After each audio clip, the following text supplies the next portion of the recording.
Juan, amigo, qué arte, por favor. Qué cosa más bonita. Yo contigo, te digo yo que me coordinaba, aquí y fuera. De verdad que sí. Es que estoy completamente de acuerdo. Madre mía, la codocencia, qué bonita.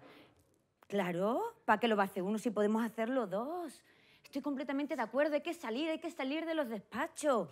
Mira, yo soy mucho de café, ¿eh? Lo he dicho antes, un café, un cortado, lo que me gusta a mí, un rebujito, también una cervecita al mediodía. Pero contigo me tomaba un tea. Anda, que me lo tomaba. Me ha encantado. Es que se me ha quedado aquí en la cabeza. Tea, todos educamos, todos aprendemos. Me ha encantado, de verdad que sí. Estoy completamente de acuerdo, amigo. Y además te voy a decir una cosa. Yo no sé si esto viene a cuento, pero lo voy a decir. Yo no sé si tú sabes, si sabéis, los que estáis en vuestra casa, la verdad, pero los saharauis se toman 3 té. 3 té. El primero, es verdad que está un poquito agrio.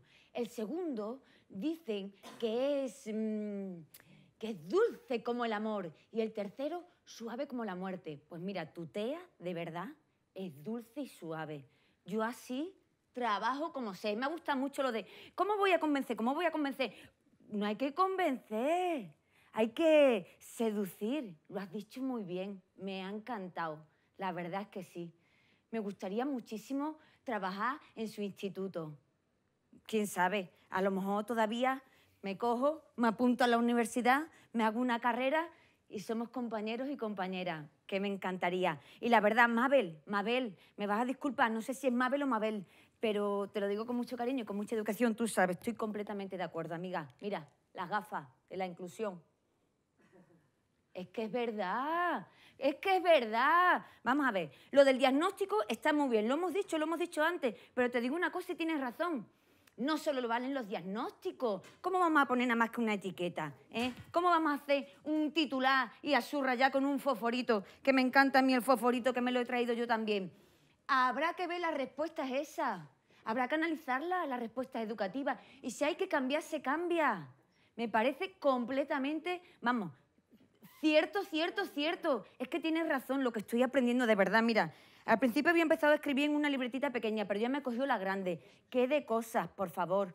Estoy completamente de acuerdo. Y otra cosa, la educación, la inclusión, por justicia y derecho. Claro que sí que va esto del regalo, esto de la limosna, esto del yo que sé, que sé que. No, justicia y derecho. Hombre, por favor. Lo de la inclusión es una cosa que yo no sé. Algunos deben pensar que solo es en el aula. Vivimos en sociedad, amigos. Vivimos en sociedad, amigos y amigas. Esto no puede quedarse solo en el aula, en los pasillos, en las escaleras de un edificio. Esto se debe ver en todos lados, en las plazas, en las casas, en la playa, en los bosques.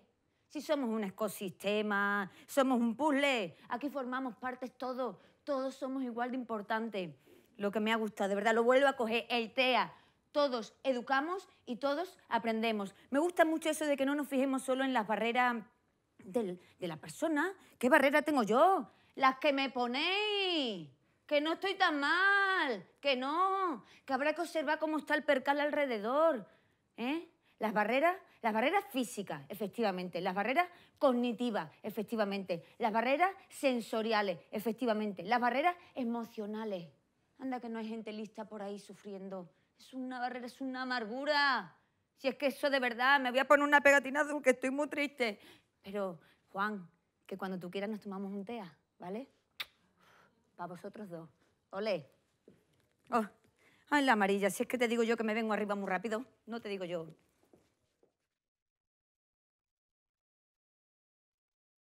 Los orientadores y orientadoras y profesionales de la orientación que nos estáis viendo en este momento de vuestras casas. Nuestro agradecimiento, en primer lugar, pues, al Secretario General y a la Dirección General de Innovación e Inclusión Educativa por su compromiso con esta propuesta de formación, considerada por muchos y muchas como una necesidad, sobre un tema esencial como lo es la inclusión educativa y abordada desde el papel de los profesionales de la orientación que tienen en su desarrollo. Darle las gracias también a los ponentes que con sus ponencias marcos han ilustrado, tan respetados por su profesionalidad, han ilustrado y han permitido conocer de primera mano las razones por las que es fundamental atender la diversidad en el marco de una escuela inclusiva. Bueno, a continuación lo que vamos a hacer ahora es dar paso a los profesionales que van a participar con nosotros en nuestra mesa redonda. Así que, en primer lugar, nos acompaña doña Ana Cobos Martínez. Si quieres, pasa y siéntate por aquí, Ana. Venga, en segundo lugar, nos acompaña don Adolfo Romero Montero, ¿vale? Maestro de Audición y Lenguaje del Centro de Educación Especial Los Ángeles de Badajoz. Hola, Adolfo. Hola. En tercer lugar, nos acompaña Francisco Javier Rosado Castela, que es el director y orientador del equipo específico de trastornos graves de conducta de Cáceres. Un saludo, Javier. ¿Vale? Está con nosotros virtualmente Mabel Villascusa, un saludo, ¿vale? Que ella nos acompaña, como ha sido la ponente de anteriormente, pues nos acompañará en este ratito de mesa redonda, ¿vale? Y por último, pues está con nosotros don José Vadillo Gómez, pasa, jefe de Servicio de Programas Educativos y Atención a la Diversidad de la Dirección General de Innovación e Inclusión Educativa. Bueno, pues una vez que estamos todos aquí, en este propósito, ¿vale? Voy a pasar a explicaros a todos los asistentes que nos veis de vuestras casas el esquema a seguir en la mesa redonda, ¿vale? En este sentido, nuestros 5 expertos y expertas nos van a contar durante aproximadamente unos 7 o 8 minutos y darán respuesta a diferentes cuestiones que nos van a ayudar a enmarcar, pues en clave de presente y futuro inmediato, la inclusión educativa en nuestra región extremeña. Una vez finalizadas, eso sí, todas las intervenciones, ¿vale?, de cada uno de los asistentes, tendrá lugar un debate abierto entre los asistentes y los participantes de la mesa redonda. Por eso os pedimos que en el momento que vosotros estéis escuchando cada una de las intervenciones, si os surge la pregunta, la lancéis en el chat, ¿vale? Porque desde el equipo de coordinación van a rescatar esa pregunta para que en el último apartado de ruegos y preguntas se inicie ese debate. Pero si las podéis lanzar en el momento en el que los escucháis en su intervención, mejor, porque así no se acumulan al final y nos puede ser más interesante, ¿vale? Entonces, en ese sentido, os animamos a que participéis con vuestra participación, pues, para hacer más fructífero esta mesa redonda, ¿vale? Venga. A ver, que me quitan el micrófono, el collar. ¿Puedes? Te ayudo. Vale, toma. Bueno, pues como sé que las aportaciones de todos los expertos en esta mesa redonda con los que contamos van a dar muchísimas claves en el análisis de la escuela inclusiva, voy a limitarme a señalar varias ideas que nos permitan iniciar esta mesa redonda. Sin duda alguna, la diversidad del alumnado es una de las características comunes a todos los centros educativos. Esta diversidad se debe a múltiples factores, como pueden ser de diferencias individuales, de actitudes, características, capacidades, necesidades. La consecución de una escuela para todos y todas, abierta, plural y respetuosa, es capaz de ofrecer respuestas educativas inclusivas y eficaces a cada una de sus necesidades, constituye un objetivo a corto plazo en nuestro sistema educativo. En la actualidad, el papel del orientador y de la orientadora, así como el resto de profesionales de los servicios de orientación en una escuela inclusiva, es fundamental, pues proporciona acompañamiento, asesoramiento y apoyo para la dinamización de la inclusión en los centros educativos, con las transformaciones necesarias que esta conlleva, en una dinámica de colaboración y de corresponsabilidad con los equipos directivos y docentes a través del planteamiento de prácticas inclusivas en el aula. Por tanto, el análisis que abordaremos en esta mesa redonda en la mañana de hoy recaerá en varios asuntos. En primer lugar, el papel que van a tener los centros ordinarios y aquellos cambios que puedan ser necesarios para fomentar precisamente esa verdadera inclusión educativa, ¿vale? A su vez, se analizará el papel que tienen los centros específicos en su ofrecimiento a la comunidad educativa como centros de recursos para la inclusión educativa. Otro de los análisis necesarios a realizar recae en el perfil del alumnado vulnerable o en situación de desventaja. Esto nos va a permitir conocer sus necesidades educativas para mejorar la respuesta educativa en torno a la inclusión en los centros e institutos. También será necesario debatir qué herramientas o competencias necesitan los profesionales de la orientación para trabajar en favor de la inclusión y finalmente se analizará si puede ser, la LOE, la oportunidad para actualizar las políticas educativas con relación a la inclusión educativa en nuestra comunidad. No me extiendo más, vamos a intentar cumplir lo mejor posible los tiempos asignados y doy entonces la palabra ahora a la primera de nuestras expertas, ¿vale? Ana Cobos Martínez. Actualmente Ana es orientadora en el Instituto Rodríguez Moñino de la localidad de Badajoz, preocupada por tratar de mejorar su práctica educativa. Le interesa todo lo relacionado con la educación, las TICs, la innovación y todo lo que suponga darle una vuelta de tuerca a este sistema educativo nuestro. Según ella, si se es docente nunca se deja de aprender, con lo cual nos gustaría empezar con ella haciéndole la siguiente cuestión. ¿Qué debe cambiar en los centros ordinarios, Ana, para que se conviertan realmente en centros inclusivos? Cuando quiera. Buenos días. Primero, pues, dar las gracias por contar conmigo y por creer que puedo aportar algo a este tema. Yo no me considero una experta, si acaso, en intentar no dejar de aprender. Perdón. Pero por lo demás no me considero una experta, entonces seguimos aprendiendo y seguimos trabajando en el tema. Esa creo que es la pregunta la pregunta del millón, ¿no? ¿Qué tenemos que cambiar? Y eso es a lo largo de la mañana lo que han ido apuntando pues, a Miguel o Mabel. Antes que Mabel no he tenido la oportunidad de ver su intervención completa por todas esas cuestiones de intendencia. Entonces, pues bueno, yo voy a intentar, pues nada, dar algunas, no claves porque sería demasiado presuntuoso llamar claves para cambiar qué tiene que cambiar los centros ordinarios, pero sí en esta cuestión yo creo que la verdad es que tengo más preguntas que respuestas, pero bueno, después en el debate pues seguramente sacaremos alguna conclusión que nos sirva. Bueno, lo primero que quería comentar es que, claro, estas tres palabras, diversidad, equidad e inclusión, están íntimamente relacionadas, porque no solamente en la educación, sino que una sociedad inclusiva es aquella que atiende a todo tipo de diversidad. Diversidad asociada a condiciones personales, lingüísticas, de orientación sexual, sociales, económicas, etc. Y para atender a esa diversidad debemos de proporcionar igualdad de oportunidades a todos. Y esa igualdad de oportunidades, que ya esta imagen la habremos visto 1000 veces, esa igualdad de oportunidades solamente se consigue desde la equidad. Por tanto, una verdadera escuela inclusiva exige que repensemos un poco la visión que tenemos de la educación, que, bueno, pues hacia dónde caminamos y qué papel tiene la educación como transformadora de la vida de las personas, no solamente como motor de desarrollo social, sino como transformadora de la vida de las personas. Y que tengamos siempre como referente, aunque nos suene como algo muy teórico, muy lejano, pues el Objetivo de Desarrollo Sostenible, el 4, que habla de la educación de calidad y de proporcionar a todos y a todas oportunidades para desarrollar todas sus competencias. En este sentido, la oportunidad que nos ofrece tener en el aula equidad y inclusión, como nos cuenta Cora Elizondo, que al igual que Mabel, para mí son dos personas inspiradoras de toda la atención a la diversidad y toda la escuela inclusiva, que ojalá pudiéramos teneros en nuestros centros educativos a las dos. Si no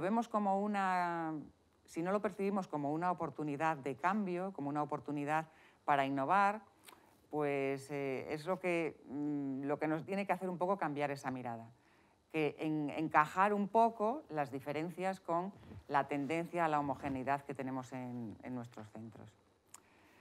Y no podemos olvidar que desde la UNESCO lo que nos recuerda es que hay unos aspectos fundamentales de la educación inclusiva que debemos entenderla, y esto creo que es importante que todos partamos de ese concepto de lo que es la educación inclusiva, ¿no?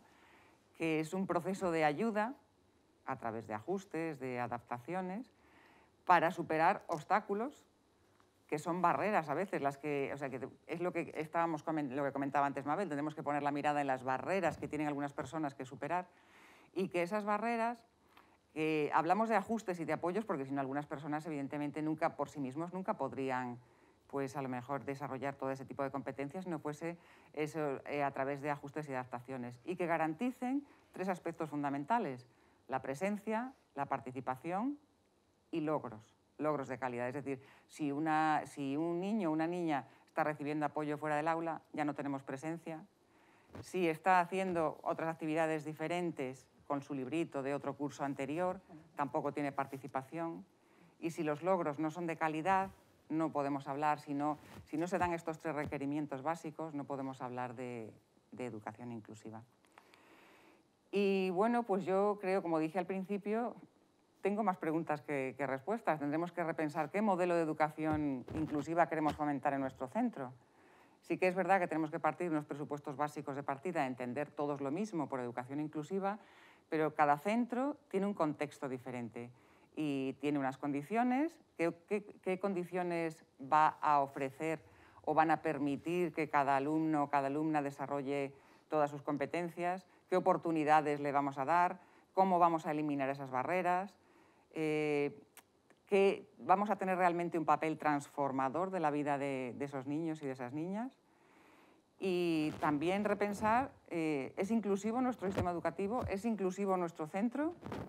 ¿Cómo podemos contribuir a que lo sea? Esa imagen, el otro día buscando imagen, me gustó mucho porque porque trata de representar un poco la idea de lo que es la inclusión. Me pareció muy gráfica, de cómo pasamos de la exclusión a la integración y la diferencia entre integración e inclusión. Bueno, y como esto tenemos aquí unos minutitos solo, pues vamos a pasar a las posibles claves. Titularlo solo claves para promover la inclusión ya me pareció un poco ya pretencioso, porque no hay una receta mágica, evidentemente, no hay una receta mágica, y muchas de ellas, bueno, muchas de ellas no, todas ellas ya las ha comentado Miguel Recio esta mañana y, por supuesto, ahora Mabel. Entonces, pues bueno, yo humildemente he tratado de intentar establecer algunas claves que nos puedan servir. Y una de ellas es el cambio de mirada que comentaba antes también Mabel, lo que he tenido ocasión de escucharla. Mirada sobre las capacidades, no sobre las discapacidades. ¿Qué sí puede hacer este niño? No, ¿qué no puede hacer? Es que no entiende, es que no razona, es que no se entera. Entonces vamos a ver qué es lo que sí puede hacer. Una mirada que, bueno, pues que sea una mirada humanística y que no esté centrada solamente en los aspectos cognitivos, porque a veces nos olvida y nos centramos solo en la educación como los aspectos cognitivos y nos olvidamos de los aspectos afectivos y, algo muy importante, de los aspectos éticos que conlleva la educación, y que cada centro debe de reflexionar sobre esos aspectos. Y cuáles son esos valores que tenemos en cada centro y que deben de ser consensuados. Tú me dices si cuando me pase o... Vale.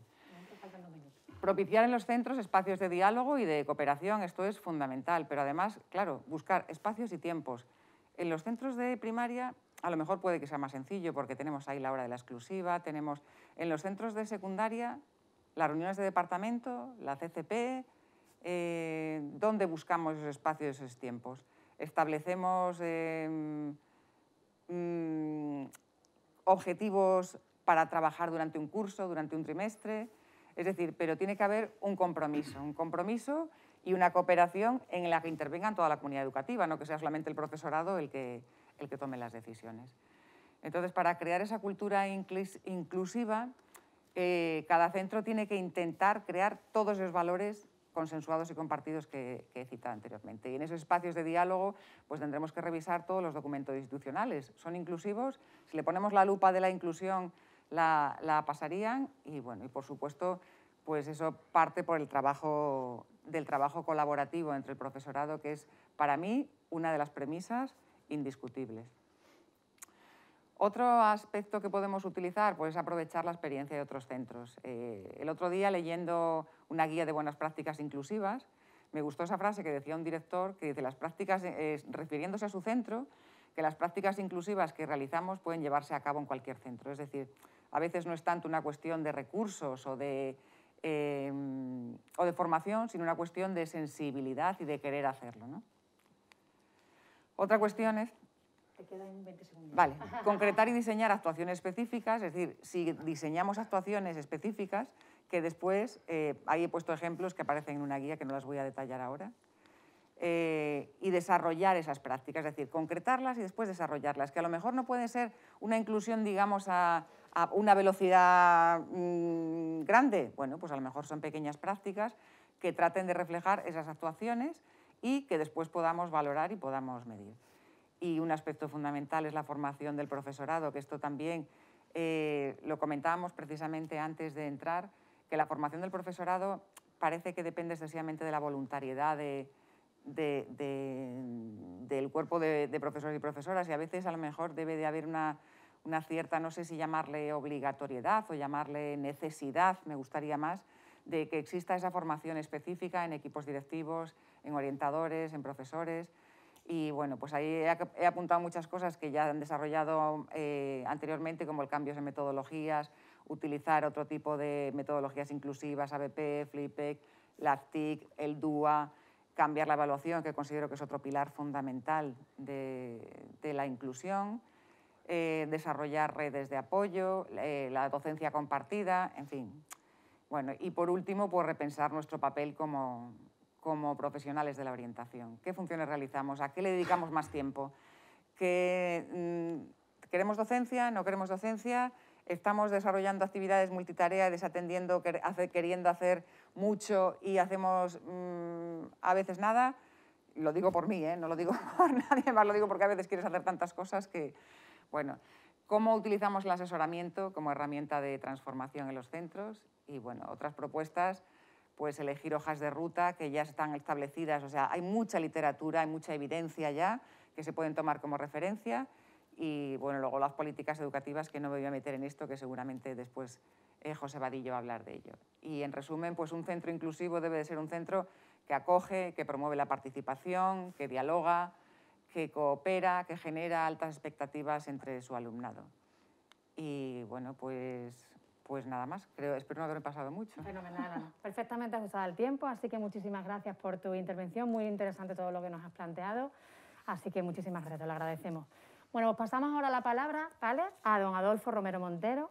Adolfo ha trabajado en diversos centros educativos de Extremadura, asumiendo las funciones docentes en las etapas de educación infantil, educación primaria y como maestro de apoyo al alumnado con necesidades específicas de apoyo educativo. Él es maestro de audición y lenguaje y de pedagogía terapéutica, ¿vale? Ha sido incluso el jefe de estudios del Centro de Educación Especial Los Ángeles. Actualmente es maestro de audición y lenguaje en el mismo centro y con Adolfo, pues nada, he tenido la oportunidad de colaborar en algunas ocasiones y de cuyo compromiso con la educación pues puedo dar testimonio sin lugar a dudas. Así que, en tu caso, nos gustaría preguntarte, pues, ¿qué necesita, desde tu punto de vista, un centro específico para ampliar su oferta y ofrecerse a la comunidad educativa para trabajar en la inclusión? Bienvenido, Adolfo, cuando quieras. Muchas gracias, Adela. Bueno, yo creo que en los últimos tiempos hemos asistido a un debate en relación a los centros de educación especial que, a juicio creo de todos los trabajadores de los centros de educación especial, era un debate vacío porque no conducía a nada. Sin embargo, no se ha puesto el foco en lo verdaderamente importante, que es esta nueva función que la ley nos va a otorgar a los centros de educación especial al convertirnos en centros de referencia y apoyo para los centros ordinarios que inician un proceso de inclusión educativa. Cuando se habla de recursos siempre pensamos en el modelo tradicional, recursos económicos, recursos personales, pero quizás yo os voy a dar una versión un poco distinta. El primer paso que tenemos que dar es que los centros de educación especial se tienen también que reconvertir, porque vienen lastrados por elementos del pasado que es necesario cambiar. Es necesario cambiar para poder ofrecer luego una respuesta. Y esta reconversión comprende tres ámbitos fundamentales. El primero, estos ámbitos fundamentales también van a beneficiar a los centros ordinarios. El primero es la necesidad de un diseño curricular y un desarrollo curricular para las etapas que se imparten en los centros de educación especial. La educación infantil especial, la educación básica obligatoria, la transición a la vida adulta. Si no contamos con un currículum definido, no podemos elaborar bien nuestras programaciones, nuestros planes de intervención. Y cuando los centros ordinarios comiencen a recibir alumnos con necesidades educativas especiales graves y permanentes, se van a dar cuenta que el currículum de referencia en infantil y primaria les permanece vacío, no pueden sacar de ahí todo lo que necesitan. Por tanto, diseñar un desarrollo curricular específico para nosotros va a redundar positivamente en nuestro propio funcionamiento, pero sin duda en los centros ordinarios. Es que lo van a necesitar si quieren abrirse a la inclusión en el sentido más amplio de la palabra, ¿no? En segundo lugar, los centros específicos necesitamos infraestructuras, dotación, productos de apoyo, tecnología educativa que sea puntera, y para eso sí que se necesita una inversión económica. ¿Por qué puntera? Pues porque nosotros tenemos buenas y grandes experiencias con este tipo de material, pero trasladar eso a los centros ordinarios va a requerir que se haya testeado primero, sobre todo para que no se cometan los errores que nosotros ya hemos cometido por nuestra propia experiencia, ¿no? En ese sentido, podemos colaborar y ayudarlos a evitar esa pérdida de tiempo, evitar la pérdida de funciones que van a acumular en el diseño de todos los productos de apoyo y elementos que van a complementar las enseñanzas dentro de un marco inclusivo, sobre todo para alumnos con grandes discapacidades. El tercer pilar, que es fundamental, tiene que ver con el diseño específico y una regulación clara del funcionamiento de los centros de educación especial, que abarque el sentido más amplio de la palabra, entendida como centro, pero también que actualice los perfiles profesionales, las funciones que tienen que desarrollar en relación con estos alumnos. Yo siempre, en el centro siempre hemos dicho una cosa: los centros de educación especial funcionamos como un reloj que está hecho de piezas de otros sitios. Entonces, es muy común que a veces los resortes, los engranajes salten, porque hemos heredado planteamientos de funcionamiento que vienen de otros ámbitos, del ámbito sanitario, del ámbito social, del ámbito sociosanitario. Por tanto, hacer una regulación específica nos ayudaría muchísimo, pero es fundamental en un futuro. ¿Por qué? Pues porque si bien hay que regular el funcionamiento de los centros específicos de manera clara, va a haber que hacerlo desde la perspectiva de la enseñanza específica e individualizada. Esa sería la clave fundamental. Va a contribuir a que quede definido cuál va a ser el proceso de atención específico para cada alumno, esté donde esté. Me da igual que esté en un centro ordinario, en un centro de secundaria o en un centro específico. Si está claramente definido, nos va a dar igual. Sería un gran salto para la inclusión, ¿no? Porque no depende del sitio, depende de la persona. Cuando consigamos que estos ámbitos queden solucionados para nosotros, yo creo que los centros específicos podremos dar un giro de 180 grados y mirar claramente a los centros ordinarios y decirles, bueno, tenemos mucho que aportaros, mucho en lo que ayudaros, ¿no? Y esa ayuda se va a traducir sobre todo en un factor clave y valiosísimo, que es la experiencia. ¿Por qué? Pues porque nosotros tenemos mucha experiencia, acumulamos experiencia en resolución de problemas, nos hemos enfrentado a todo tipo de situaciones, entonces, ¿cómo no aprovechar esa experiencia? Además, los centros ordinarios, en la resolución de esas claves que comentaba Ana, se van a enfrentar a un problema, y es que se arrastra un modelo basado en una atención a la diversidad tradicional, adaptación curricular, profesorado especialista, PT, AL, orientación. Pero cuando nos enfrentamos a la atención educativa de personas con grandes discapacidades, ese modelo no vale. No vale y hay que evolucionar hacia un modelo centrado en el alumno y en la persona. Y para eso se necesitan unas altísimas dosis de coordinación entre todo el personal, docente y no docente, que van a formar parte ahora seguramente de los centros ordinarios. Y requiere un gran esfuerzo sobre el que si no se tiene experiencia, pues se van a acumular ciertos errores que no sería necesario cometer porque ya los hemos cometido nosotros y los hemos resuelto. Por tanto, creo que el papel de los centros de educación especial tiene que estar orientado a poder proporcionar esa experiencia a los centros ordinarios y de una manera además que tiene que ver con la presencialidad. No vamos a poder hacerlo desde una perspectiva a distancia, porque para poder ofrecer una planificación educativa centrada en el alumno hay que conocerlo, hay que estar allí, hay que saber cuál es su esquema de funcionamiento y saber los recursos con los que se cuenta, desde los recursos arquitectónicos hasta los recursos personales, cuáles son sus funciones y cómo se va a gestionar eso alrededor de esa persona. Por tanto, esa experiencia, que es el elemento más valioso, es lo que nosotros vamos a poder aportar a los centros, pero tendremos que hacer en una relación directa y para eso habrá que replantear quizás el modelo de funcionamiento del propio centro de educación especial.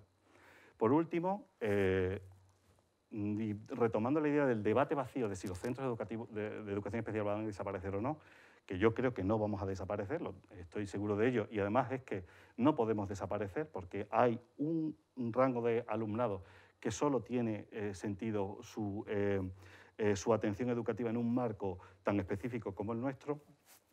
Quizás tengamos que reformularlos en el sentido de que si bien va a haber alumnos cuyas familias opten por una escolarización en centro ordinario buscando un mayor nivel de inclusión, es cierto que pasadas las etapas obligatorias nosotros tenemos mucho que ofrecer porque tenemos etapas postobligatorias específicas para este alumnado. En ese sentido, la transición a la vida adulta o la formación profesional en la modalidad de talleres específicos supone que si podemos ampliar nuestra oferta en ese ámbito, podremos incorporar a esos alumnos que han pasado su primera etapa de escolaridad en el centro ordinario e incorporarlos a unas enseñanzas para las que nosotros nos hemos preparado, no solo desde el punto de vista de la formación del profesorado, es que la mayor parte de los centros de educación especial tienen una casa dentro de su centro para preparar a ese alumnado para su vida futura, que es un elemento indispensable, ¿no? Entonces, en ese sentido, creo que nuestra oferta se puede ampliar en esa línea. Si bien es cierto que dejaremos de recibir a una parte de ese alumnado, podremos recuperarlo más adelante con otra perspectiva y con otra base. En ese mismo sentido, también podremos orientar a los centros ordinarios en la puesta en marcha de programas formativos que están alejados del currículum ordinario, como puede ser precisamente la transición a la vida adulta, donde enseñamos a los alumnos desde vestirse, preparar una habitación o hacer la compra, ¿no? Entonces, para todos esos retos, nosotros, en los centros específicos, sobre todo lo que podemos ofrecer es nuestra experiencia. Tendremos que diseñar los canales para que ese intercambio de experiencia sea lo más fructífero posible para los dos tipos de centros. Estupendo, Adolfo. Vale, muchísimas gracias. Te has adaptado también al tiempo. Los tenemos aquí, estamos todos como corres que te corre, pero fenomenal. Has cumplido el tiempo y además ha sido muy interesante todo lo que nos has expuesto, ¿vale? Bueno, pues ahora es verdad que tenemos sobre la mesa pues, ideas muy interesantes que nos han dado tanto Ana como Adolfo, que se van a enriquecer ahora con las aportaciones que nos van a seguir facilitando el resto de participantes de la mesa redonda. Vamos a pasar a continuación con la aportación de Francisco Javier Rosado Castela. Como ya os he comentado antes, es director y orientador del equipo específico de atención al alumnado con trastornos graves de conducta de Cáceres. Destacar su dilatada experiencia como docente, primero como maestro, como orientador educativo, tanto en centros de educación infantil y primaria y como en institutos de educación secundaria.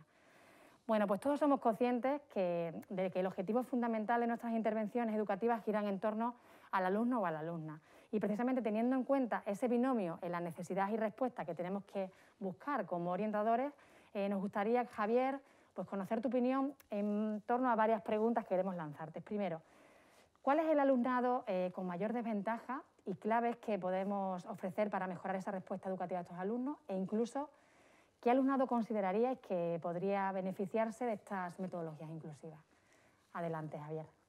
Muchas gracias. Primero también dar las gracias a los responsables de la Administración que me han invitado a participar en esta actividad formativa. Me resulta muy difícil, si no imposible, contestar a la primera pregunta. Yo carezco de datos para decir cuáles son los alumnos, el grupo de alumnos que parten con mayor desventaja. Lo que sí puedo compartir es una reflexión. Quizás aquellos alumnos que parten con mayor desventaja son los que tienen necesidades educativas, pero el sistema no les reconoce las necesidades, o no les reconoce aquellas necesidades que realmente tienen. ¿De qué estoy hablando? Pues estoy hablando sobre todo pues, de alumnos, por ejemplo, que tienen comportamientos desadaptativos, pero que el sistema, los profesionales, pues buscamos el origen de dichos comportamientos desadaptativos en lugares que están fuera del centro escolar, bien sea estilos educativos de los padres, bien sea la televisión, la sociedad esta que por supuesto es mucho peor que la que vivíamos nosotros, los jueguecitos de las máquinas y tal. Entonces todo el mundo tiene la culpa, menos, y todo el mundo puede hacer algo y debe cambiar, menos los que estamos, menos los profesionales, que tenemos responsabilidad y que estamos en un centro educativo. Un centro educativo al que, por cierto, los alumnos dedican alrededor de 6 horas, ¿verdad?, en la mayoría de los casos al día. Entonces, esa es una manera de... ese grupo de alumnos tiene una desventaja, no tiene una necesidad educativa. Tiene otra cosa que depende de otras cosas, de otra gente, que no tiene nada que ver con el sistema educativo. Otra de las maneras otras de las formas en las que los alumnos que tienen comportamientos desadaptativos no reciben la respuesta a sus necesidades educativas, pues es la vinculación que establecemos en educación siempre entre una necesidad, casi siempre, perdón, entre una necesidad educativa y un diagnóstico clínico. Este alumno tiene trastornos graves de conducta, si tiene estos comportamientos, si tiene estos otros tal, si tiene estos tal. Es decir, por ejemplo, un alumno tiene trastornos graves de conducta, pues si tiene dificultades para expresar sus emociones, si tiene dificultades para controlar sus impulsos, pues si resulta que percibe de manera desajustada las relaciones sociales. Cuando tiene todo esto, pues decidimos que tiene trastornos graves de conducta y entonces ya tenemos una necesidad educativa. Sin embargo, hay otro grupo de alumnos, muy numerosos también, que tienen esos mismos comportamientos, esas mismas conductas desadaptativas, y sin embargo no tienen necesidades educativas especiales, porque no forman parte, no están en ese marco clínico. Por ejemplo, pues un grupo de alumnos TDAH, que tienen los mismos comportamientos que acabo de describir antes, un alumno con depresión, un alumno con un cuadro de ansiedad. También tienen, insisto, esos comportamientos, pero como no hay un diagnóstico clínico, ¿verdad?, pues entonces no reciben la respuesta que merece sus necesidades educativas. Otra manera, y por supuesto hay un grupo de alumnos que tienen estos comportamientos, pero no tienen ningún diagnóstico clínico. Como no tiene diagnóstico clínico, parece que ya entonces no tiene necesidades educativas. Otra manera de provocar esa exclusión para estos alumnos, para este tipo de alumnos, pues es la vinculación que se hace cada vez de manera más puntual y ya casi anecdótica, de vincular la necesidad educativa especial a un determinado nivel de competencia curricular. Claro, determinado nivel de competencia curricular que se refiere a determinados contenidos, no a otros. Eso no se tiene en cuenta. Entonces, si sabes esto, tal, no sé qué, y si no hay dos cursos de diferencia en su competencia, en el nivel de competencia curricular, entonces no se considera que tienen necesidad educativa especial. Esto ocurre lamentablemente, y a pesar de que estos alumnos son los que tienen peores expectativas vitales. No quiero extenderme porque el tiempo va demasiado rápido, pero cualquiera que lea un estudio sobre el perfil de los habitantes de los presidiarios sabe cuáles son las características que tienen. Y las características que tienen la mayoría, la inmensa mayoría, en muchos estudios por encima del 90%, son esas que he descrito antes, ¿verdad? Por eso, por lo menos en nuestro equipo, siempre proponemos y seguiremos proponiendo que quizás habría que repensar, ¿verdad?, esto de ponerle los nombres y hablar quizás de equipos o necesidades vinculadas, mejor que equipos, necesidades vinculadas a alteraciones graves de comportamiento. Eso tendría, aparte de estas ventajas, alguna otra. Respecto a qué alumnado se beneficiaría de las metodologías inclusivas, pues aquí la respuesta sí que para mí es fácil, todos.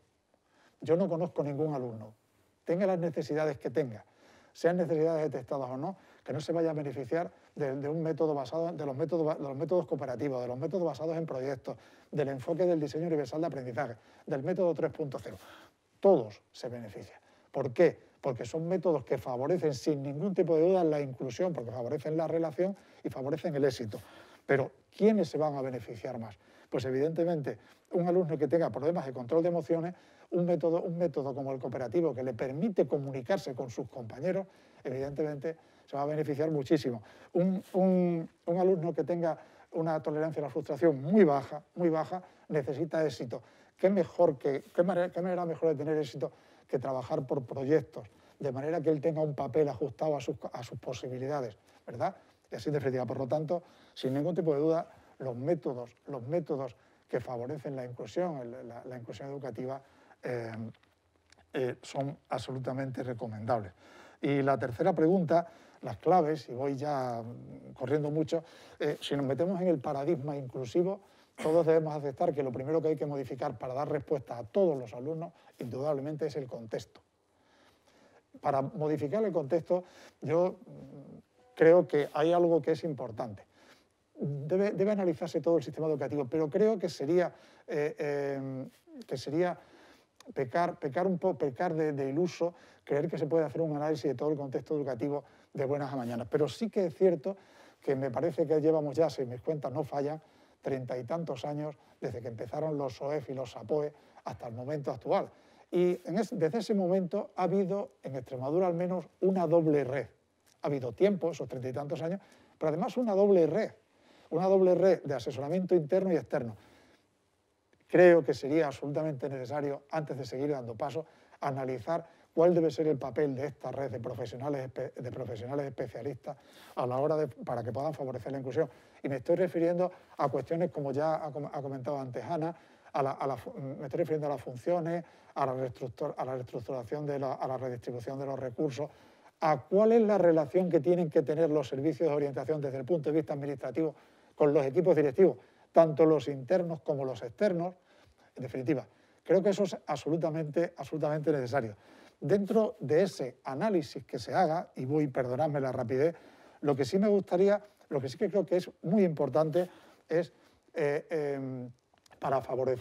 para dificultar la exclusión, pues es recordar también la experiencia que tenemos. Todos hemos pasado ya por alguna que otra reforma, a veces pensamos que demasiada, y las reformas son estupendas y son maravillosas y tienen unos principios genéricos que son absolutamente, casi todas, por no decir todas tienen su parte muy buena. Pero sin embargo, en muchas ocasiones las reformas se quedan en esos principios genéricos y en un cambio de nombre. Creo que por lo menos para los alumnos que tienen desventajas, ¿verdad? Los que tienen para recibir respuesta a sus necesidades educativas, es necesario recordar viejos dichos, ¿verdad? El de piano, piano se va lontano, el ir paso a paso, poquito a poquito, vísteme despacio que tengo prisa, ¿verdad? Todas esas cosas. ¿Por qué digo esto? Pues por una razón. Porque tenemos actualmente herramientas disponibles que pueden favorecer la inclusión educativa y que no las utilizamos. Y estoy refiriéndome, por ejemplo, el currículum actual, pues hay un objetivo, por ejemplo, el objetivo C de primaria, nos habla sobre convivencia, ¿verdad? El objetivo C de primaria. Pero es que tenemos contenidos también en primaria, ahora, y estoy hablando de contenidos que hablan del trabajo cooperativo. Y tenemos criterios de evaluación también en primaria que nos dicen que una manera de valorar el aprendizaje de nuestros alumnos es a través de la realización de proyectos educativos. Creo que todo eso es muy importante, sobre todo para aquellos alumnos que tienen el riesgo de quedar excluidos del sistema educativo. Y sí, no puedo dejar de decirlo, y perdonad que en esto particularice un poco, pero creo que afecta a todos los alumnos y sobre todo a esto. Todas las normas, incluyendo la LOE, habla de principios generales muy interesantes. Por ejemplo, la LOE hace un rendido canto a la inclusión educativa, totalmente de acuerdo con ella. Pero, sin embargo, en el artículo 124 nos dice que cuando los alumnos atenten contra la integridad, los derechos, tal, por cuestión de tal, nos dice literalmente, se les debe expulsar del centro. Creo que eso habría que matizarlo posteriormente con distintas legislaciones y tal, porque no hay mejor manera de excluir que expulsar del sistema educativo. Sobre todo cuando hay respuesta. Tenemos un decreto de derechos y deberes que el artículo 41, cuando habla de las conductas gravemente perjudiciales, permite ante la misma conducta distintas respuestas. Tendemos solamente a quedarnos con una, que es la de la expulsión. Perdonad, insisto otra vez, no hay mejor manera de excluir que expulsar de un centro. Y lamento no haberme pasado el tiempo, pero disculpad. Vale. Gracias, Javier, por tus intervenciones. A ver, me comentan desde Control que se está estableciendo en el chat que queremos que entendáis que estas jornadas, cuando he dado la bienvenida, está entendida para todos los profesionales de la orientación y ahí entendemos que están incluidos, por supuesto, los profesores técnicos de servicios a la comunidad, maestros de audición y lenguaje que están en los equipos de orientación educativa y psicopedagógica. Así que desde aquí nuestro reconocimiento a toda la labor que hacéis para trabajar la orientación educativa, ¿vale? Así que vamos a seguir. Ahora tenemos la intervención de Mabel, ¿vale? Ella ha estado con nosotros. Bienvenida de nuevo, Mabel. Ella ha estado con nosotros, hemos tenido la oportunidad de escucharte, la suerte de escucharte. Comparto con Ana que cuando te propusimos el estar aquí estamos muy agradecidos porque no dudaste en ningún momento y, bueno, pues la oportunidad de escucharte ha merecido la pena. Creo que nadie se ha quedado dormido mientras has estado exponiendo porque, al igual que el resto de nuestros participantes, pero es verdad que tanto Juan Reina como tú lo habéis hecho genial y nos habéis dado un montón de ideas para seguir trabajando en esta línea aquí en nuestra comunidad. Bueno, en este sentido, dada tu experiencia en la formación del profesorado y como orientadora, estamos seguros de que tendrás una opinión pues, bien fundamentada sobre el papel que tenemos, en este caso, los profesionales de la orientación ante este reto de la escuela inclusiva, que estamos muy interesados en escuchar, así que la pregunta que te queremos plantear es la siguiente. ¿Qué competencias o herramientas necesitamos los orientadores y orientadoras y profesionales de la orientación para trabajar a favor de la inclusión? Cuando quieras, Mabel. Bien, pues voy a compartir un mapita conceptual para centrar un poco las ideas. Ahora ya se ve. Y bueno, muchas gracias de nuevo. Una de las cuestiones fundamentales al hilo de lo que se iba diciendo es que hemos de pensar que los orientadores, las orientadoras no estamos solos en esto. Y si pensamos la inclusión desde las actuaciones en solitario, desde la persona que somos, desde la orientación solamente, pues vamos mal. Entonces, pues evidentemente necesitamos la colaboración de los equipos de apoyo a la inclusión y de todo el centro educativo. Y ahora veremos un poquito más estas ideas, ¿no? Nuestro trabajo se desarrolla en un contexto inclusivo que tiene una serie de fundamentos, ¿no? unas cosas que no se pueden discutir y que tienen que estar ahí sí o sí. Y es esa idea de que la escuela tiene que ser más equitativa y más justa para que no hayan exclusiones de ningún tipo y que todo nuestro alumnado pues participe y aprenda al máximo de sus posibilidades, ¿no? Y todo esto requiere una serie de cambios, cambios que hemos visto en las culturas, en las políticas, en las prácticas. Estos cambios no ocurren de la noche a la mañana, sino que requieren unos procesos de reflexión, de análisis de toda la comunidad educativa. Ahí el papel de la orientación es fundamental para impulsar esos procesos de análisis, pero necesitamos, por supuesto, la colaboración y la complicidad del equipo directivo, y también necesitamos la colaboración del claustro, por supuesto, y de toda la comunidad educativa. Entonces, bueno, cuando se plantean cambios profundos que lleven a procesos de mayor inclusión de nuestro alumnado, lo que hacemos es plantearnos equipos mixtos de trabajo y de reflexión con herramientas como el Index for Inclusion, que lo ponía la compañera también antes, Ana, que son herramientas e instrumentos que hemos de conocer para poder colaborar e impulsar estos procesos. Estos cambios en las culturas, las políticas y las prácticas se consiguen pues, con esas gafas de la inclusión que nos permiten identificar las barreras que pueden existir en el contexto escolar, de manera que creemos, eliminándolas o disminuyéndolas lo máximo posible, creemos unos centros más accesibles y más inclusivos. Eso va a transformar, por otra parte, los procesos de enseñanza y aprendizaje y también los procesos de convivencia, que son inseparables. A mí me parece que es fundamental siempre hablar de las dos cosas que hacemos en la escuela, que es aprender y convivir. Y son, se retroalimentan uno a otro y discurren en paralelo. Y por último, pues bueno, el objetivo fundamental. ¿Para qué todo esto? ¿Para qué todo este análisis, todos estos cambios y todas estas ideas? Pues para garantizar la presencia, la participación y el aprendizaje de todo nuestro alumnado. Teniendo todo esto en cuenta, pues ya os digo, no es algo que tengamos que hacer en solitario, ni mucho menos, y bueno, y sería imposible hacerlo, ni tendría sentido planteárnoslo siquiera. Entonces tenemos una serie de recursos. Por una parte, nosotros somos parte de la comunidad educativa. Me da un poco igual si el modelo es interno o externo. Aunque estemos fuera del centro, podemos participar y pertenecer a la comunidad educativa. Eso es lo importante, sentirnos uno más, sentirnos partícipes de esa comunidad educativa y, por otra parte, sin perder nuestra especialidad. No somos equipos de apoyo a la inclusión.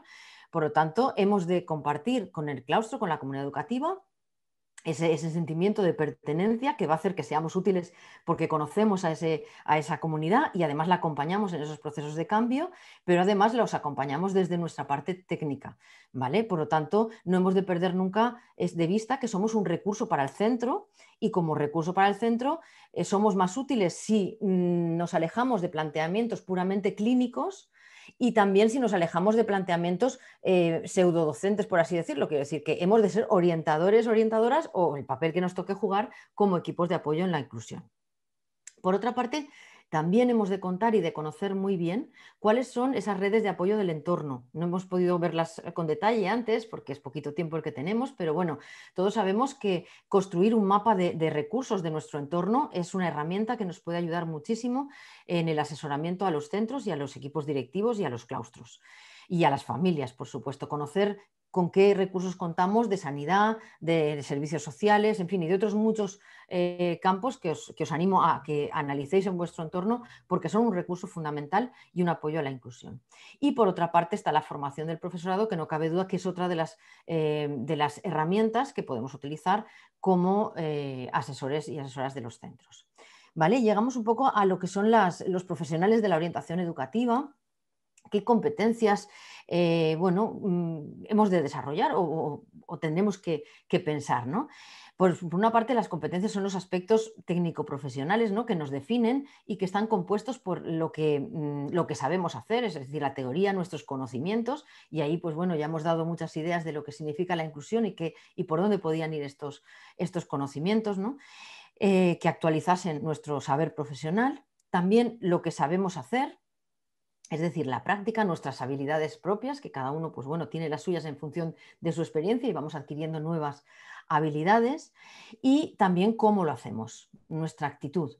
Todo eso va a conformar pues, bueno, una serie de cuestiones, ¿no? Esa actitud está modelada también por nuestro autoconcepto profesional, que creo que es algo que tendríamos también que cada uno hacer una revisión, y yo creo que es bastante útil.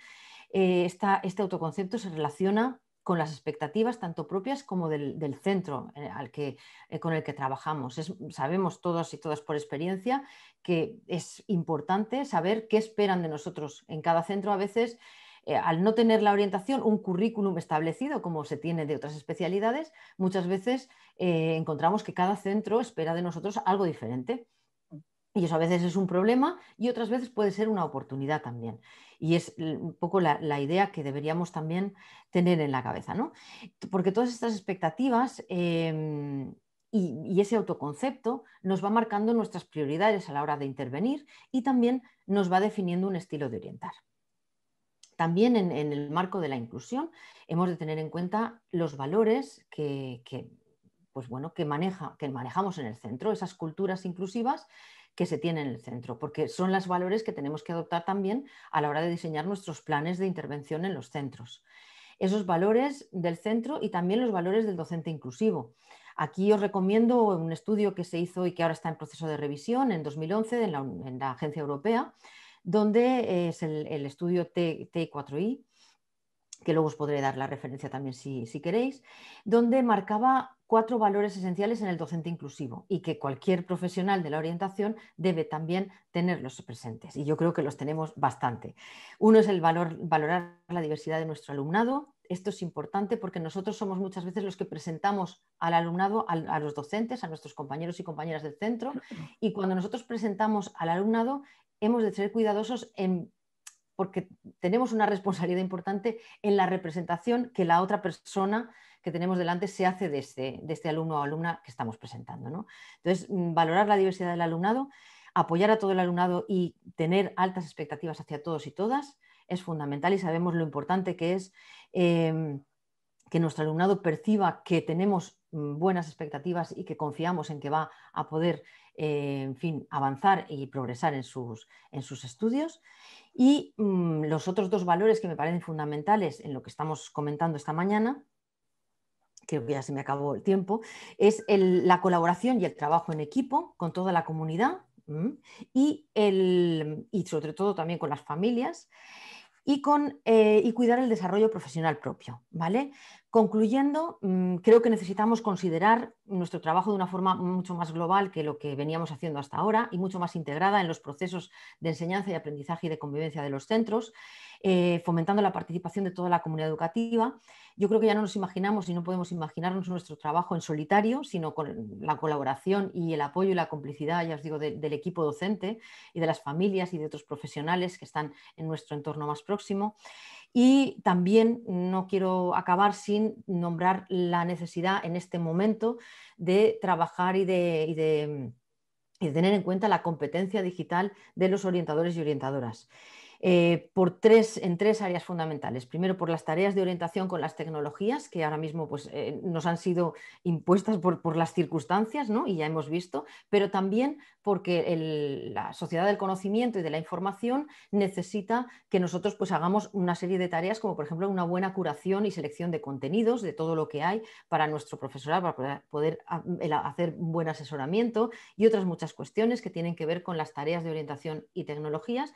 También en el proceso de enseñanza y aprendizaje, en cuanto a las metodologías que utilizan tecnologías y cómo puede eso dificultar o facilitar los procesos de aprendizaje de nuestro alumnado.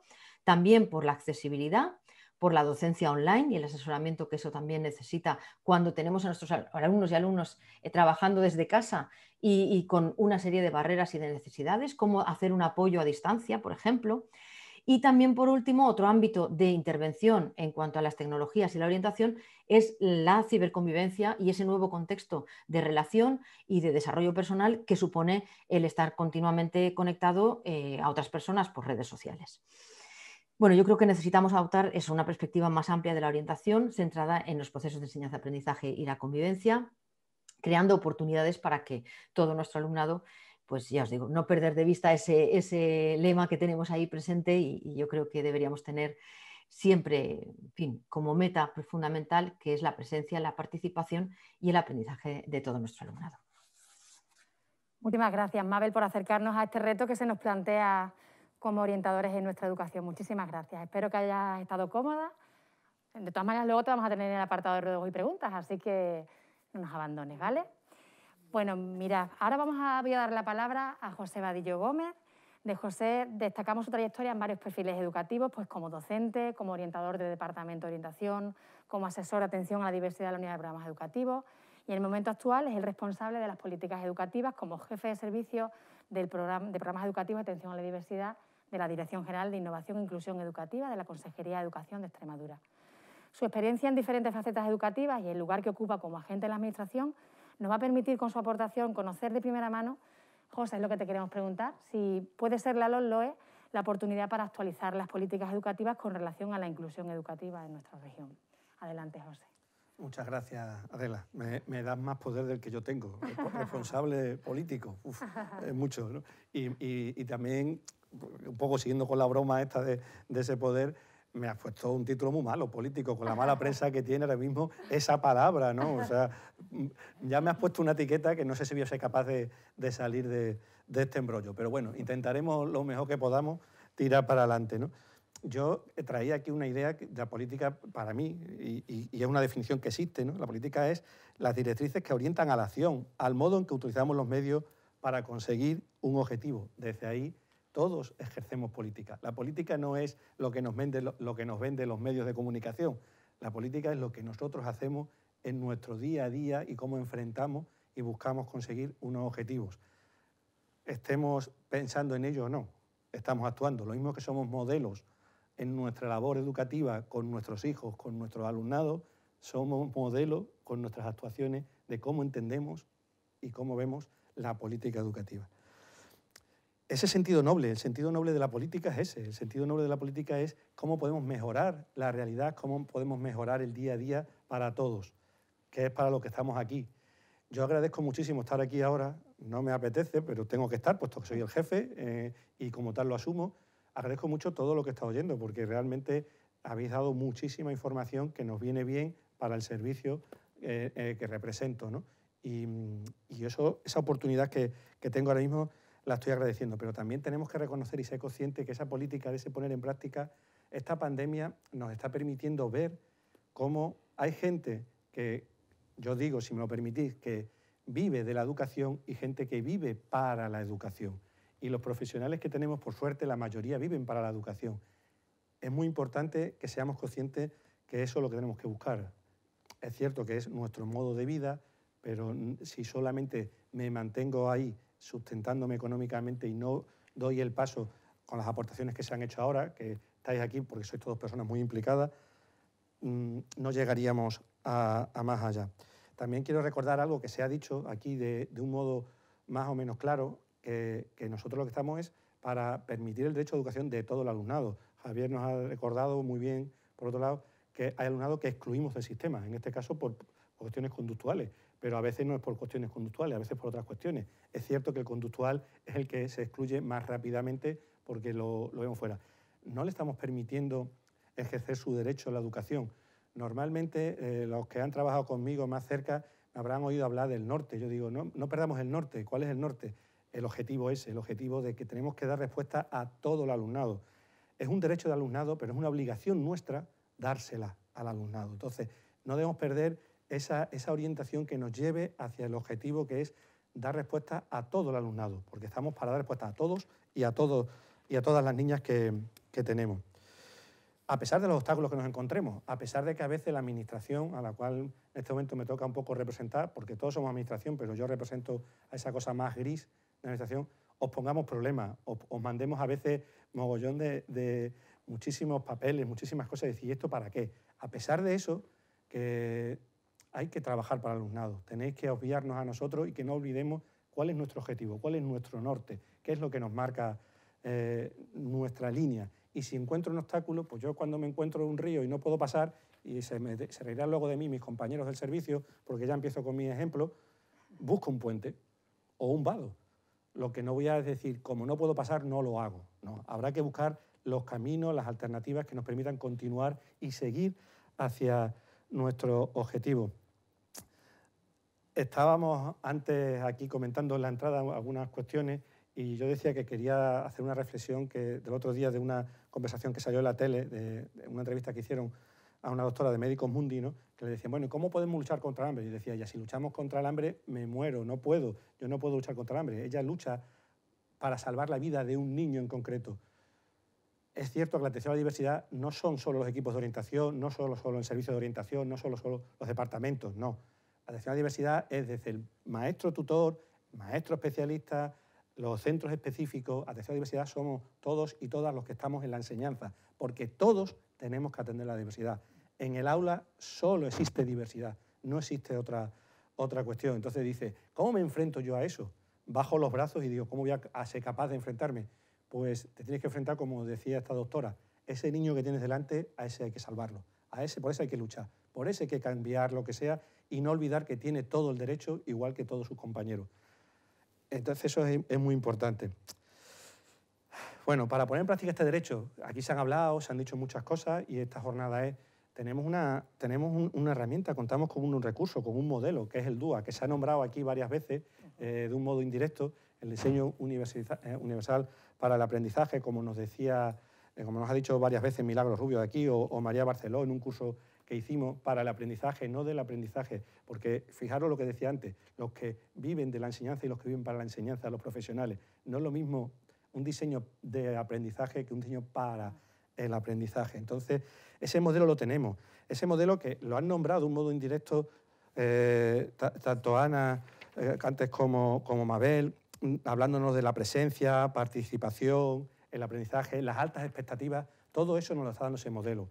Y tenemos muchos recursos ya en nuestras páginas, en las páginas de la consejería y en las páginas internet para poder profundizar en ese modelo y usarlo, porque nos va a ofertar luchar contra esas barreras que se encuentra el alumnado que nos encontramos nosotros.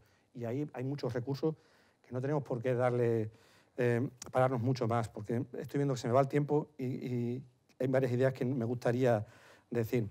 Bueno, hemos visto, o he comentado, me ha gustado comentar, o he intentado comentar, la oportunidad que tenemos de trabajar para la educación desde los servicios de orientación, desde el maestro que está en el aula de educación especial, desde el tutor, pero buscando una respuesta casi individual. Prácticamente he estado diciendo ese niño, que no se nos olvide ese niño, pero es que casi tan importante es trabajar, como ha dicho Mabel, los equipos. Que los centros creen equipos, que los centros creen dinámica, que los centros aprovechen, si me permitís la broma, la oportunidad que nos ofrece la normativa de repensar, y permitirme la broma, porque yo sé que eso a ninguno nos gusta, repensar los documentos oficiales del centro. Nos acaba de decir, con su gran bagaje y experiencia, Javier, que al final van pasando las siglas, pero las cosas no cambian. Quizás es el momento de que las siglas pasen, pero que vayan cambiando cosas. Tenemos que repensar documentos entre todos y haciendo equipos en los centros educativos. Que esos documentos no sean un papel, sino que esos documentos sean vida en el centro y que nos permita poder hacer otro enfoque, otra manera. Tenemos que aprovechar, que también lo ha comentado Ana, las buenas prácticas. Tenemos que aprovechar la experiencia, tenemos que aprovechar los aprendizajes que ya existen, que hay muchos compañeros que tienen grandes trabajos hechos, incluso premiados, pero no los estamos utilizando. Hay que seguir utilizando los aprendizajes que hacen otros compañeros. Se está yendo el tiempo y no quiero cederme mucho porque después si nos privamos de la posibilidad de que preguntéis a mis compañeros, que son grandes expertos todos ellos, la oportunidad de aplicar lo que nos dice la ciencia no se nos debe olvidar, pero entre otras la neuroeducación. La neuroeducación que ahora mismo no se ha nombrado porque hemos hecho ya varias formaciones muy específicas y se siguen haciendo, ¿no? Nos habla de algo que se considera base, que es la competencia emocional, que Mabel la ha hablado por ahí en cuanto a las altas expectativas y a la actitud ante la enseñanza, esa capacidad de cómo nos enfrentamos nosotros a la parte emocional. José Luis Ramos, yo no sé si os acordaréis, cuando presentó la guía suya de lectoescritura, nos mostró cómo afectaba.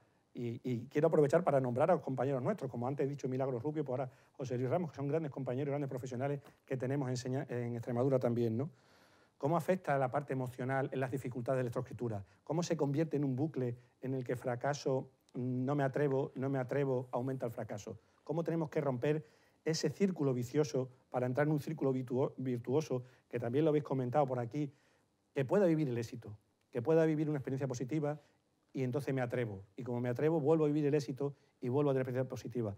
Nos lo ha dicho, por ejemplo, Javier, con trabajar por por proyectos, para que pueda hacer algo positivo ese alumno y no se enfrente a un centro como que voy a un sitio donde me está expulsando, donde me está echando. Y eso nos lo está diciendo la neurociencia. ¿Por qué no aprovechamos los conocimientos que nos ofrece ya la ciencia, ¿no? También Francisco Mora, que también lo conocemos y ha hecho, él habla mucho, nos dice que el enfoque emocional es nuclear para aprender y memorizar. Y esas son palabras textuales de él. Y desde luego, para enseñar, esa actitud que Mabel nos ha nombrado. Si yo no tengo ese enfoque emocional, si no presento una actitud, no voy a ir a ningún lado, ¿no?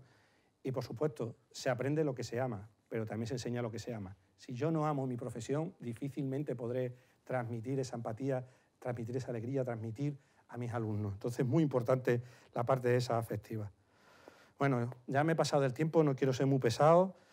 Creo que tenemos una oportunidad, que ha sido un poco la pregunta al principio, si yo no me acuerdo mal, es si esto era una oportunidad o una oportunidad. Sí. Creo que tenemos una oportunidad ahora mismo, porque si, como se ha visto aquí, hay cosas que no nos gustan, tenemos que aprovecharlas para poder cambiar. Repetir lo mismo nos va a llevar a los mismos resultados. Muy bien, muchísimas gracias, José. Bueno, pues como siempre suele ocurrir que los tiempos de debate se quedan como más reducidos, ¿no? En aras de no quitar más tiempo. Sí es verdad que me gustaría compartir con vosotros algunas reflexiones que me llegan, que están haciendo a través del chat, ¿vale? En este sentido, pues se habla de la importancia de los ciclos formativos de formación básica en los modelos y talleres específicos, que quizás se comenta la necesidad de crear o de ampliar esa oferta, porque es verdad que se considera importante. Después también la importancia en la formación del profesorado, pues priorizar en esos contenidos socioemocionales y de concienciación que debieran existir no solo para los profesionales de la orientación, sino para lo que decía José y hemos abordado otra vez con Mabel y con Ana, pues esa concienciación también de que la atención a la diversidad es de todos. El papel del orientador verdaderamente recae en el papel de un maestro inicialmente, ¿no? O sea, que la orientación la desarrollamos todos. Eso sí que se ha venido a reforzar también. Después existe una paradoja, se ha comentado en el chat. Javier, nos dicen que la expulsión es verdad que no soluciona nada, como bien has comentado, pero sin embargo es curioso que es una práctica habitual, sobre todo en el alumnado con dificultades de convivencia. Ana siente que también está en el instituto y entonces pues eso es una realidad. Mirad, me gustaría comentaros una cosa, ¿vale? Esto a todos, porque además desde vuestra experiencia, como todos yo creo que habéis desarrollado cargos directivos, nos gustaría hacer la siguiente cuestión. ¿Cuáles consideráis que pueden ser las claves para optimizar el asesoramiento a los equipos directivos para esa construcción de centro inclusivo? Yo creo que tú también has abordado algo, Ana, en tu presentación inicial, pero desde vuestro punto de vista, ¿qué se puede lanzar para que, lo decía Mabel, nosotros somos, los orientadores no somos los únicos, ni los profesionales que trabajamos desde el papel que cada uno ocupamos, sino que tenemos que, en esa dinámica de colaboración y de implicación con el equipo directivo y docentes, pues liderar esos procesos, porque somos como somos los especialistas en psicología, en pedagogía, como profesores técnicos de servicios a la comunidad. ¿Qué hacer? ¿Qué hacer en esos casos y cuáles pueden ser esas pequeñas claves? Así, más del día a día, más de la rutina diaria en los centros. No sé quién de vosotros quiere empezar. Bueno, yo, si me deja, Adela, yo te diré que nosotros hemos tenido algunas de esas experiencias. Con frecuencia recibimos llamadas de otros equipos directivos que nos dicen, tengo esto, ¿qué hago, no? Entonces nosotros siempre nos planteamos la situación desde la misma perspectiva.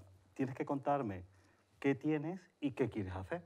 Y te podré orientar en si el objetivo que te planteas con este alumno, en el contexto en el que te encuentras, va a ser satisfactorio o no. Y esa relación que se establece es muy fructífera, porque en base a la experiencia siempre le hemos podido decir, esto va a funcionar y esto no te va a funcionar y te explico los motivos, porque ya hemos pasado por eso y ha ocurrido esto. Entonces, soluciona este problema y ya verás que la cosa te va a ir mejor.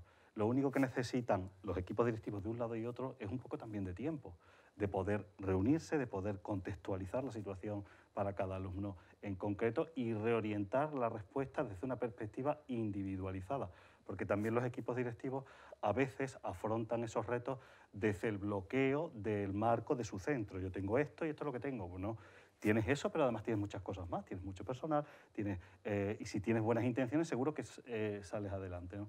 Entonces, en ese sentido, los equipos directivos, en este caso, por ejemplo, entre centros específicos y centros ordinarios, con una buena comunicación y un canal de relación que sea flexible y funcional, que dispongan de tiempo y de posibilidades de encontrarse, va a ser buenísimo de cara a la incorporación en los centros ordinarios de alumnado que tradicionalmente hemos recibido en los centros específicos, claro.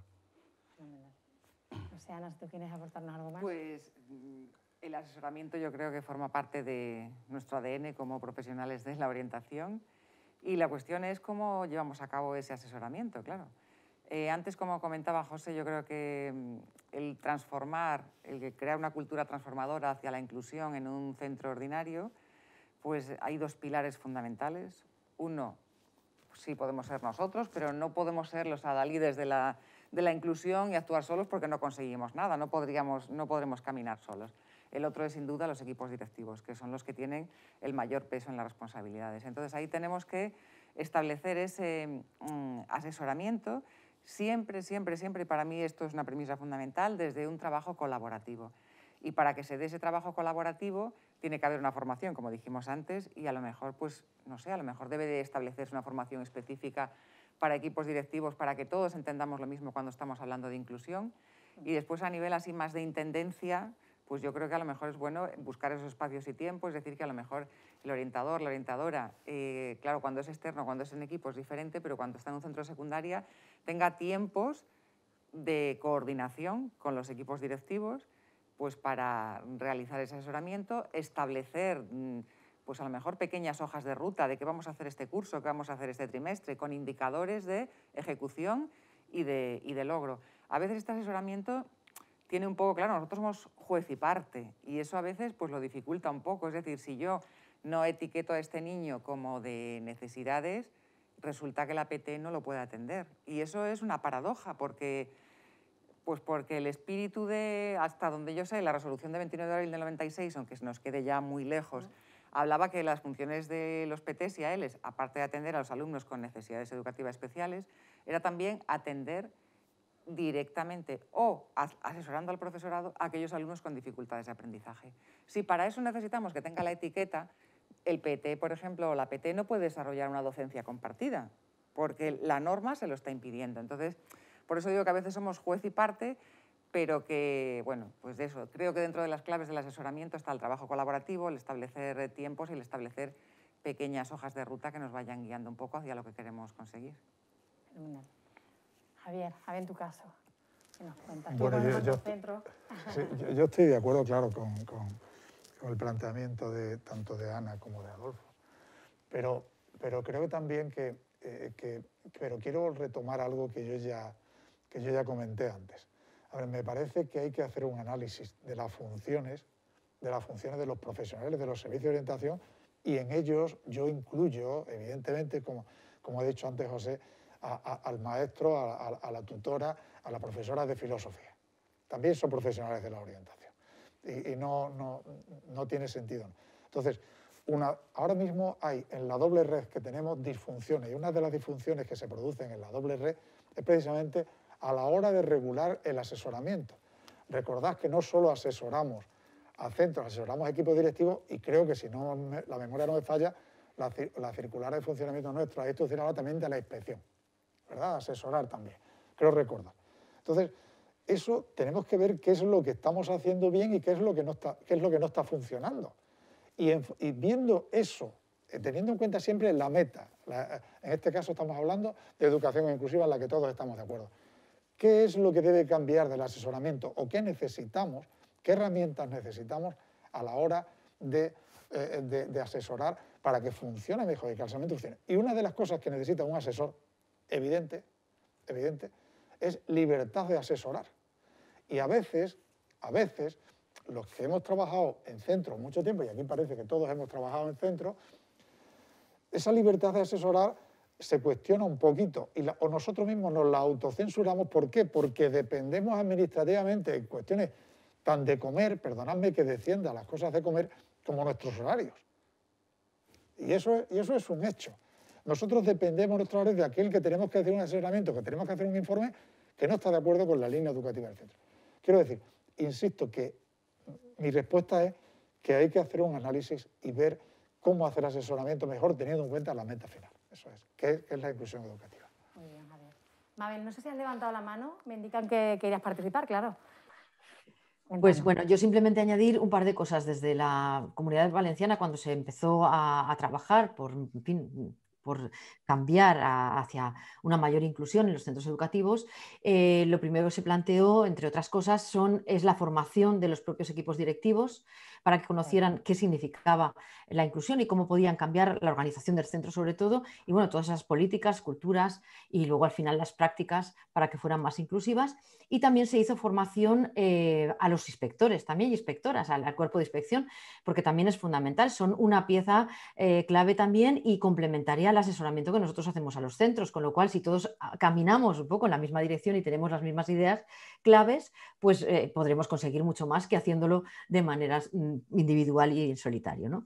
Entonces, una vez que se hizo esa formación, ya se comenzó el plan de formación para todos los docentes y para los especialistas también, pero yo creo que una de las claves también es la sensibilización en los propios centros. La sensibilización tiene que ver con la formación que se puede hacer en el propio centro, impulsada muchas veces por el propio equipo directivo, pero también, y yo creo que es algo que no debemos olvidar y que habéis dicho algunos de vosotros también, que la sensibilización yo creo que tiene dos cuestiones fundamentales. Una es la evaluación del propio centro para ver dónde estamos y dónde queremos llegar. Ese proceso sensibiliza muchísimo más que cualquier otra cosa. Y también el visibilizar buenas prácticas del propio centro y conocer otras buenas prácticas de otros centros que estén cerca o lejos, pero que se puedan conocer y que se vean viables. De esta manera, pues por ejemplo, cuando Juan ha contado su proyecto de centro, seguro que más de una persona ha pensado, bueno, pues esto es posible, en mi centro hay algunas condiciones que serán una barrera y hasta aquí no podré llegar, pero seguro que a otros niveles o en otras cuestiones sí que os ha dado ideas por dónde poder avanzar o cambiar cosas, ¿no? Entonces, es muy interesante que los equipos directivos y junto con el asesoramiento de la orientación visibilicemos también las buenas prácticas que ocurren en el propio centro. Lo que a veces, en fin, me parece que no es del todo bueno es que tengamos compañeros, compañeras que en el aula de al lado están haciendo cosas maravillosas y muy inclusivas y que los demás compañeros pues no lo conozcamos, y eso a veces pasa por las dinámicas del centro porque hay pocos espacios de reflexión, y que creo que es algo que también deberíamos plantearnos y que también, bueno, ya os digo, son herramientas para la sensibilización de los claustros, tanto la evaluación del propio centro y de los procesos que allí ocurren, como de la visibilización de las buenas prácticas que ocurren en el propio centro y conocer otras diferentes que nos hagan ver que es posible y que es viable. Muy bien, aprovechando, Mabel, también queríamos hacerte una pregunta en relación con los centros de educación especial. No sé si la Generalitat Valenciana pues, ha dotado verdaderamente a los centros, a 30 centros de educación especial para favorecer la inclusión educativa, reconociéndolos como centros de recursos. No sé si esto es así, y si nos pudieras contar cómo es el papel que desarrollan en vuestra comunidad valenciana los centros de educación especial para trabas con relación a la inclusión. ¿Te parece brevemente? Porque además ya nos estamos pasando de tiempo. Ya no nos queda tiempo, pero bueno, está la normativa y en la página web os puedo pasar el enlace para que veáis toda la documentación. Es un proyecto que empieza este año, es un pilotaje, y a los 30 centros públicos de educación especial que existen en la Comunidad Valenciana se les ha dotado de recursos personales para poder hacer un asesoramiento y formación a los centros ordinarios. Pensamos que la manera de que exista una mayor inclusión es que las personas que conocen y que saben, que son los especialistas y las personas que están en los centros de educación especial, puedan acompañar en esos procesos a los centros ordinarios. Con lo cual tienen una serie de intervenciones que, pues, desde el asesoramiento, la colaboración con los servicios de orientación en la valoración de necesidades educativas, sobre todo cuando hay revisión de escolarización, de modalidad, el asesoramiento con otros centros de recursos y la formación. Dentro de la formación, pues participan en las sensibilizaciones a los claustros y también, bueno, realizan distintas formaciones que creemos que son las más útiles, que es cuando una persona nos modela, ¿no?, esas habilidades o esas técnicas que nosotros debemos conocer para trabajar pues, con ciertos alumnos y alumnas que tienen unas barreras que para nosotros nos parecen imposibles de eliminar en un contexto ordinario, pero que con la ayuda de un experto podemos conseguir que esas barreras pues, sean menores y que el alumno que en un principio está en un centro específico poco a poco pueda acercarse a un contexto de mayor normalidad. Y un poco esa es la idea. Todavía no tenemos datos de, en fin, de cómo está funcionando el recurso, pero vamos, las valoraciones que nos llegan son positivas, por supuesto, de tener esos centros de recursos a disposición de cualquier centro ordinario que en cualquier momento necesite un apoyo, un asesoramiento, una formación especializada para atender pues, una situación en particular o en alguno también en particular. Muchísimas gracias, Mabel. Nos interesa muchísimo. Muchísimas gracias. Ya para terminar muy brevemente, hay un factor que quiero aportar aquí porque no se ha comentado, y es que la inclusión real no va a ser posible si no se incorporan a los centros educativos ordinarios profesionales de distintas especialidades no docentes que hasta ahora no contaban con ellos, ¿no? Estoy hablando de enfermeros, fisioterapeutas, terapeutas ocupacionales, integradores sociales. Y aprovechando que está aquí Luis, creo que desde la experiencia como equipo, José, perdón, desde la experiencia como equipo directivo, yo creo que a los equipos directivos hay que dotarles de herramientas para una gestión efectiva de las funciones de estos profesionales, que son absolutamente necesarios y que yo defiendo, pero dentro de un contexto educativo. Actualmente su regulación tiene más que ver con sus funciones laborales, pero no se ha ajustado específicamente para los contextos educativos. Los contextos educativos son exclusivos e independientes del resto de la administración. Por tanto, es fundamental que para que esos profesionales puedan ejercer su labor en un contexto y con un objetivo claro, también se tenga en cuenta sus funciones y su adaptación al marco educativo en el que van a desarrollar esas funciones. Vale, gracias, Adolfo. Lo recogemos, lo quedamos aquí. Tomo nota. ¿Vale? Bueno, pues como síntesis, no sé si queréis añadir alguno más, muchísimas gracias, ¿vale? Es importante que, bueno, como síntesis y a modo de conclusión, pues es verdad que ha existido un alto acuerdo a lo largo no solo de la mesa redonda, sino desde el inicio, que la necesidad de la educación inclusiva es algo imperante y todos coincidimos en eso. Las dificultades están en esa puesta en marcha, que hay muchas cositas con las que tenemos que ponernos a trabajar. No por su dificultad, hay que cejar en ese empeño de verdaderamente intentar conseguirlo, porque el reto de la escuela inclusiva, que se le plantea a todos los centros educativos como proceso transformador de la educación, conlleva esa modificación de estrategias, generando entornos de aprendizaje y convivencia que posibilicen que todo el alumnado, pues independientemente de sus características y necesidades, pues estén en condiciones de aprender, potenciando sus capacidades, su creatividad a través del trabajo cooperativo y, en definitiva, todos sumando esfuerzos para este propósito. Sin más, desde el equipo organizador de esta jornada queremos agradeceros a todos los participantes, a vosotros que estáis ahí, por vuestra asistencia en vuestra casa escuchándonos, teniendo en cuenta que es agotador pues muchas veces el formato virtual. ¿Vale? Agradecer también a todas aquellas personas que de manera virtual pues habéis expuesto vuestras reflexiones, que me llegan que habéis establecido varias reflexiones. Finalmente, daros de nuevo las gracias tanto a Ana, Adolfo, Javier, Mabel y José, que nos han acompañado en esta jornada de mañana, por el interés mostrado. Cuando os lo propusimos no lo dudasteis en ningún momento, así que muchísimas gracias. Y nos vemos esta tarde a los demás en los talleres y de buenas prácticas y experiencias de éxito, que como ha dicho Mabel, es importante que conozcamos otras buenas prácticas y en Extremadura las tenemos, entonces las conoceremos esta tarde. Un beso grande para todos y muchísimas gracias. Pero, aquí me he traído la estrella polar para que me guíe el norte. José, qué bueno, qué listo el tío. Pero yo voy a decir una cosa, el norte, el sur, el este y el oeste, que no nos olvidemos de nadie. Han dicho cosas muy interesantes. Es que si hago un repaso, mira, amiga, es verdad que lo de la cuchara, la receta mágica no existe. Y esto no es una varita mágica, esto es un lápiz que me he traído, que es que a mí me dan una libreta y un lápiz y es que me vuelvo loca, de verdad. Estoy de acuerdo que habrán que remodelar, habrá que cambiar un poquito los centros de educación especial, porque si queremos conectar y trabajar con los ordinarios, amigos, que tienes razón, que te lo digo yo también. Y especialistas, si es que, madre mía, habrá gente... Madre, si aquí somos unos estudiosos... Bueno, estudiosas, o lo seremos. Quiero decir que hay muy buenos trabajadores, muy buenos. Estoy de acuerdo, el artículo 124. Hombre, por favor, eso de expulsar... Pues estoy de acuerdo, de verdad. Es que no hay mejor manera de excluir que expulsar. Y digo una cosa, la libertad para orientarnos, para ser, para amar nuestra profesión, para defenderla. Los recursos, muchas veces, quizás lo más importante no es el recurso monetario. Lo han dicho los compañeros, lo han dicho las compañeras, lo ha dicho Mabel también. Quizás es aprovechar lo que tenemos. ¿Para qué? Para hacer las cosas bien, como nosotros y nosotras sabemos. Oye, que me suenan las tripas, que me voy a por unos torrenos y una cervecita. Nos vemos luego. ¡Ole! ¿Qué pasa? ¿Aquí molesto?